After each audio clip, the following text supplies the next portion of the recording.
you are across the globe. Welcome to Qarma Broadcast with Esther Austin. Today I am at the Brahma Kumaris Global House in Wilston, and I have with me Sister Maureen. I've been trying to get hold of this lady for a very, very long time, and it was a matter of synchronicity, I think, how I managed to finally get hold of you through Sister Rosemary, who I've been in touch with several times before. And it's a complete honour and a That's privilege my honour.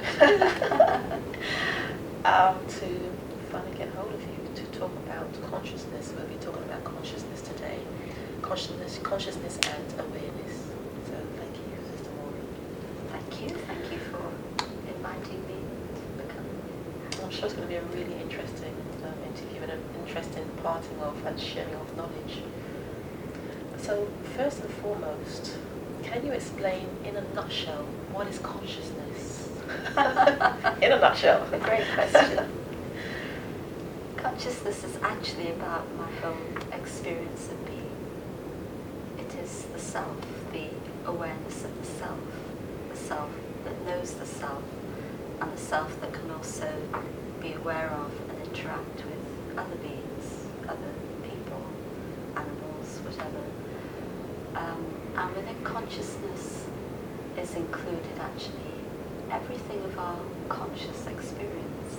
So our memories, our dreams, our hopes, our ideals, our fears, our worries, all the whole human experience is in consciousness, because we are conscious living beings.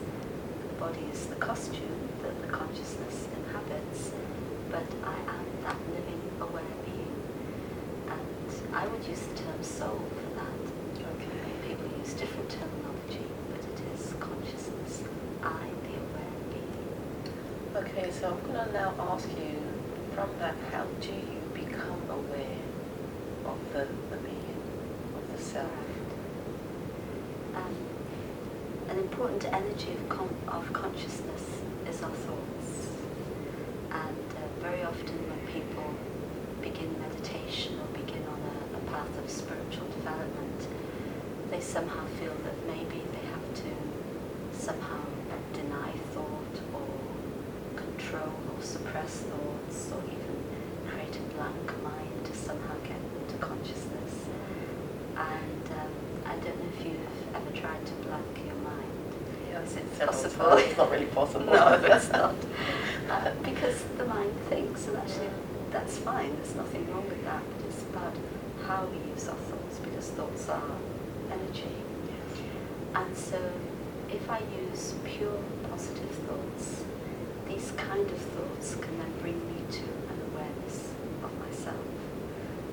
And this is also very much connected with the understanding of my own identity, because very often, or usually, people are generally aware of themselves. Yes, they know that they're thinking and living, but they're more aware of themselves as physical beings in terms of, if you ask people how to define themselves, they'll give you a lot of labels. Yes. About their nationality or ethnicity or position in life, their work. We define ourselves by all these labels. And so if I want to become self-aware and really experience myself as that conscious living being that is actually free, then I need to be able to step away from the identity connected with those labels. Because all of those labels carry some baggage of obligation, expectation, guilt, all sorts of things, which is all still consciousness, but I'm not free to really experience that pure state of